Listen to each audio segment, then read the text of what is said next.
ஸ்ரீமதே ராமானுஜாய நமஹ. ஸ்ரீமத் வரவரமுனியே நமஹ. ஆண்டாள் அருளி செய்த திருப்பாவை 21ஆம் பாசுரத்தில் ஏற்ற கலங்கள் எதிர்பொங்கி மீதளிப்ப மாற்றாதே பால் சொரியும் வள்ளல் பெரும் பசுக்கள் ஆற்ற படைத்தான் மகனே அறிவுராய் ஊற்றமுடையாய் பெரியாய் உலகினில் தோற்றமாய் நின்ற சுடரே துயிலெழாய் மாற்றார் உனக்கு வழி தொலைந்து உன் வாசற்கண் ஆற்றாது வந்து உன் அடிபணியுமா போலே போற்றியாம் வந்தோம் புகழ்ந்தேலோர் எம்பாவாய் என்று பாடுகிறாள்.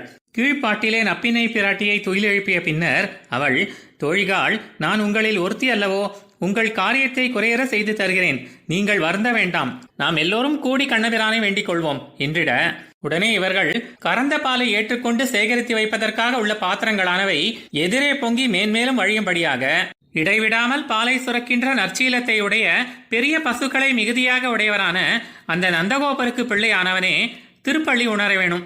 அடியாரை காப்பதில் ஸ்ரத்தை உடையவனே, பெருமை பொருந்தியவனே, பரமபதத்திலிருந்து இந்த உலகத்திலே வந்து ஆவிர்பவித்த தேஜோரூபியானவனே துயிலெழுவாய் என்றனர்.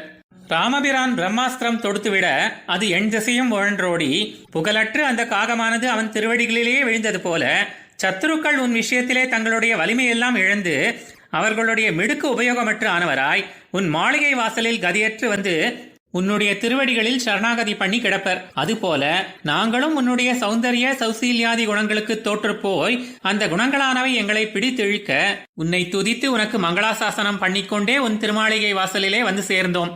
நாங்கள் செய்ய வேண்டியதெல்லாம் செய்தாயிற்று, இனி நீ எங்களை அடைந்தாலும் இழந்தாலும் அது உன் இஷ்டம் என்று கூறுகின்றனர். ஆழ்வார் எம்பெருமானார் ஜீயர் திருவடிகளே சரணம்.